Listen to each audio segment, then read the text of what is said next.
दिक्कत है कि कांग्रेस बीजेपी से भी खतरनाक है। बीजेपी और ज्यादा इस देश की जनता की जितना दुश्मन है उससे ज्यादा कांग्रेस और दुश्मन है। राष्ट्रीय मोर्चा एक दर्जन पार्टियों के साथ पूरे देश का तीसरा विकल्प बनने जा रही है, यानी तीसरा मोर्चा बढ़ रहा है। जिस प्रकार से बीपी सिंह ने राष्ट्रीय मोर्चा की सरकार बनाई थी और बीपी सिंह के माध्यम से ही राष्ट्रीय मोर्चा की सरकार ने ही, रामो वोमो की सरकार ने ही इस देश के खास करके पिछड़े वर्गों को अधिकार दिया था। तो मैं एक बार फिर से उसको पुनर्जीवित कर रहा हूं, राष्ट्रीय मोर्चा को, और शायद उसी बैनर से मैं इस देश के लोगों को अधिकार देने का काम करूंगा। कांग्रेस और बीजेपी का साथ छोड़ करके यदि समाजवादी पार्टी और आम आदमी पार्टी हमारे साथ आती है तो हम कर सकते हैं, लेकिन हम राष्ट्रीय मोर्चा में उनको शामिल कर सकते हैं, ना कि उनके साथ जा सकते हैं। नहीं तो आपकी जो पार्टी है आने वाले चुनाव पे कितने राज्यों में इलेक्शन के लिए प्रत्याशी उतार सकते हैं आप लोग? हमारी आम जनता पार्टी अब पूरे भारत के 543 लोकसभा क्षेत्रों में इलेक्शन लड़ने जा रही है और नो इंडिया नो एनडीए के मुद्दे को हम लेकर जा रहे हैं। क्योंकि मुझे ऐसा लगता है कि जो सरकारी तंत्र है वो पूरी तरह से डेमोक्रेटिक की हत्या कर रहा है, वो पूरी तरह से निरंकुश हो गया है और उसके विपक्ष में जो लड़ने वाले लोग हैं वो डर गए हैं, वो उसके विकल्प नहीं हो सकते हैं। कांग्रेस का विकल्प बीजेपी और बीजेपी का विकल्प कांग्रेस नहीं हो सकती है।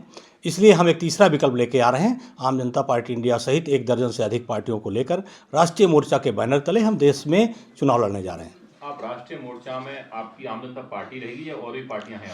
हमारे साथ एक दर्जन से अधिक पार्टियां हैं। आम जनता पार्टी इंडिया उसका नेतृत्व करेगी। आप पूरे देश का चुनाव लड़ना, आज तक पूरे देश में किसी ने कैंडिडेट नहीं उतारे, आप कैसे कैंडिडेट उतार पाए पूरे देश में? नहीं, पूरे देश में हमने पूरा सिस्टम तैयार कर लिया है। लगभग आज हमारा 8-10 वर्षों से हमारा काम चल रहा था और पहली बार हम पूरे देश में चुनाव लड़ने जा रहे हैं। अच्छा, अभी तक कहीं आपने कैंडिडेट फाइनल किए हैं? हाँ जी, हमने लगभग 20 से अधिक कैंडिडेट अभी तक फाइनल कर दिए हैं, जिसमें पंजाब में हमारे पास 6 कैंडिडेट हैं, उत्तर प्रदेश में हमारे पास 3-4 कैंडिडेट हैं। में आपका किसके साथ अलायंस है? नहीं, मेरा खुद का राष्ट्रीय मोर्चा है, दूसरे किसी के साथ अलायंस नहीं, मेरा खुद का राष्ट्रीय मोर्चा है। राष्ट्रीय मोर्चा एक दर्जन पार्टियों के साथ पूरे देश का तीसरा विकल्प बनने जा रही है, यानी तीसरा मोर्चा बढ़ रहा है। जिस प्रकार से बीपी सिंह ने राष्ट्रीय मोर्चा की सरकार बनाई थी और बीपी सिंह के माध्यम से ही राष्ट्रीय मोर्चा की सरकार ने ही, रामो वोमो की सरकार ने ही इस देश के खास करके पिछड़े वर्गों को अधिकार दिया था। तो मैं एक बार फिर से उसको पुनर्जीवित कर रहा हूं, राष्ट्रीय मोर्चा को, और शायद उसी बैनर से मैं इस देश के लोगों को अधिकार देने का काम करूंगा। आपके पार्टी में कोई अगर अलायंस करना चाहे तो आप लोग अलायंस के लिए तैयार हैं? कांग्रेस और बीजेपी को छोड़कर हम किसी के साथ भी अलायंस करने को तैयार हैं। कांग्रेस और बीजेपी के साथ में अलायंस नहीं कर सकते क्योंकि ये दोनों एक ही दो टीम है। अच्छा, कांग्रेस को आप कैसे देखते हैं? मैं कांग्रेस को सेम देखता हूँ। जिस समय इंदिरा गांधी की निरंकुशता थी तो उनके खिलाफ ही देश में जनता पार्टी बनी थी और मैं उस निरंकुशता के खिलाफ फिर से, दोनों चूंकि वो विपक्ष में हो गए हैं और उसके विपक्ष में लड़ने वाले पक्ष में हो गए हैं, तो फिर से जनता पार्टी को ही फिर से आम जनता पार्टी बनाया हूँ, आम जनता पार्टी इंडिया बनाया हूँ।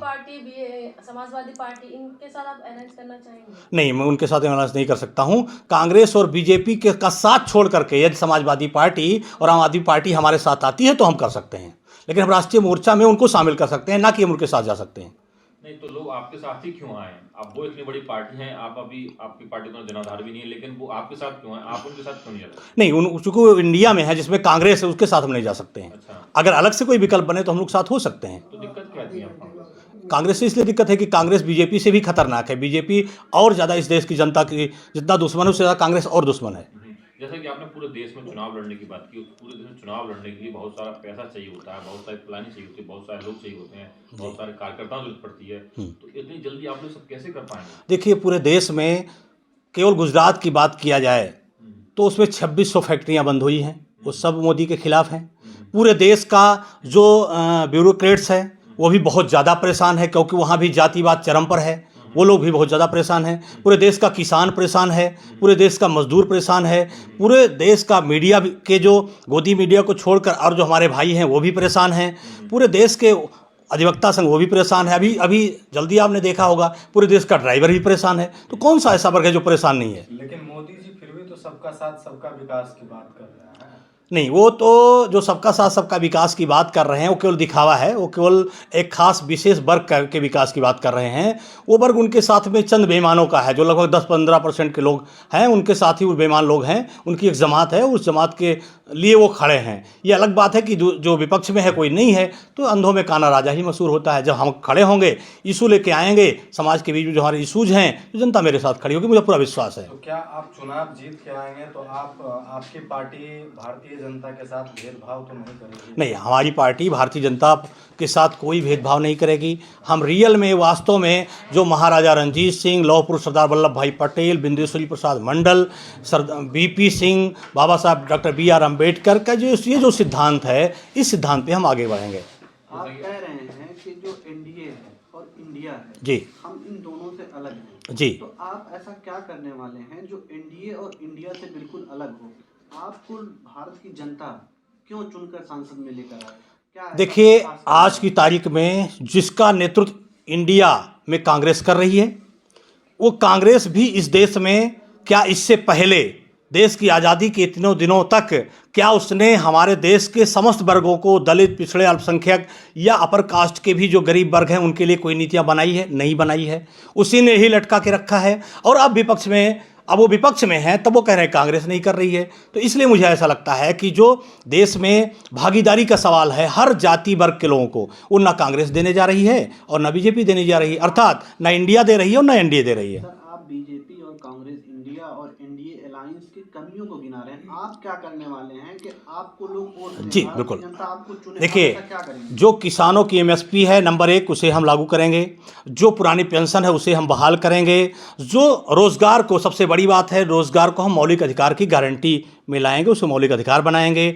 और नेक्स्ट बात यह है कि हम इस देश के समस्त लोगों को आबादी के अनुपात में सभी को भागीदारी देंगे। तो जातिगत जनगणना आप करवाएंगे? जी बिल्कुल, जातिगत जनगणना करवाएंगे, उसमें क्या प्रॉब्लम है? जाति जनगणना कर लेने से कोई प्रॉब्लम नहीं आती है। वो सभी नहीं लगता कि जातिगत जनगणना करवाने से जो समाज में डिवीजन है, पार्टीशन और बढ़ जाएगा? नहीं, पार्टीशन खत्म हो जाएगा। अगर हम सबको, अगर इस देश में अपर कास्ट, बैकवर्ड कास्ट, अनुसूचित जाति, कोई भी कास्ट है, सबको सबका अधिकार दे दिया जाए तो कैसे रहेगा? फिर जातिवाद खत्म हो जाएगा। फिर कोई आदमी क्यों सड़क पे आंदोलन करेगा?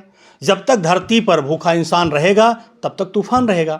यदि हर वर्ग को उसकी आबादी के अनुपात में उसको हिस्सा दे दिया जाएगा, देश के किसी भी जाति के खिलाफ कोई भेदभाव नहीं किया जाएगा, तो फिर सुप्रीम कोर्ट की गाइडलाइन के हिसाब से आप 49% से ज्यादा रिजर्वेशन किसी को नहीं दे सकते। नहीं, ऐसा कुछ भी नहीं, ऐसा कुछ भी नहीं है, ऐसा कुछ भी नहीं। ये देश का एक साथ एक छलावा है, ये छलावा है। आप देखिए तमाम राज्यों में है, तमाम राज्यों में है। मुंबई केस में सुप्रीम कोर्ट का जजमेंट है, सुप्रीम कोर्ट मैं 100% रिजर्वेशन की बात करता हूँ ना। मैं तो कहता हूँ देश के हर जाति वर्ग को सबको सबका हिस्सा दिया जाए, सबको सबका हिस्सा दे दिया जाए। तो क्या इससे अगली जाति में नाराजगी नहीं दिखेगी? नहीं, कोई नाराजगी नहीं होगी। जो अच्छे लोग हैं, हमारे मैडम बिंदु शर्मा जी हैं, नेशनल प्रेसिडेंट हैं वुमेन विंग की, कोई नाराजगी नहीं है। क्या इस देश में बीपी सिंह नहीं पैदा हुए हैं? क्या इस देश में अर्जुन सिंह नहीं पैदा हुए हैं? क्या इस देश में राहुल सांस्कृत्यायन नहीं पैदा हुए हैं? ऐसे लोग हैं देश में। महिलाओं के लिए आपका क्या योगदान रहेगा आपकी पार्टी जी, में? महिला के सवाल पर हमारा रेफरेंडम में आपने जी, क्या महिलाओं हम के लिए खास- महिलाओं को भी हम 50% रिजर्वेशन अपने टिकट में देने जा रहे हैं।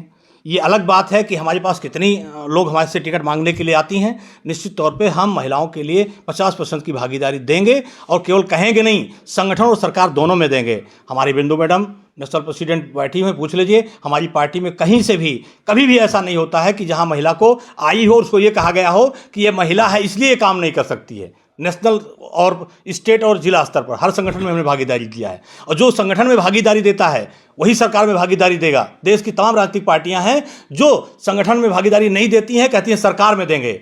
वो छलावा करती हैं इस देश के लोगों के साथ। जो संगठन में भागीदारी नहीं दे सकती वो सरकार में भागीदारी नहीं देंगी, और हम गारंटी देते हैं सरकार और संगठन दोनों में भागीदारी देने की। सर आखिरी सवाल है सर आपसे, आप कहते हैं कि हम ये करेंगे वो करें, आपने सही बातें, ये सारे वादे करके कई सारे लोग सत्ता में आ जाते हैं, लेकिन जनता कैसे विश्वास करे कि आप जो कह रहे हो वो करोगे? मैं आपके माध्यम से पूरे देश को एक संदेश देना चाहता हूँ कि किसी भी राजनीतिक पार्टी की जो 4000 पार्टियां हैं उनका आप संगठन का कार्यकारिणी उठाकर देखिए, वो विधानसभा से लेकर राष्ट्रीय स्तर तक लिस्ट निकाल लीजिएगा। आपसे भी मैं कहता हूं किसी ने भागीदारी दिया ही नहीं है। जब वो संगठन में भागीदारी नहीं दे सकते तो जनता को समझना चाहिए जो पार्टियां संगठन में भागीदारी नहीं दे सकती वो सरकार में भागीदारी नहीं देंगी। और मैं यही इसी विश्वास के साथ जा रहा हूं कि जब मैं संगठन में भागीदारी दिया हूं तो आपको विश्वास करना चाहिए कि सरकार में भी भागीदारी मिलेगी। ठीक है, धन्यवाद। लेटेस्ट अपडेट पाने के लिए हमारे चैनल क्लाउड न्यूज़ को अभी लाइक करें, सब्सक्राइब करें और बेल आइकन दबाना बिल्कुल ना भूलें।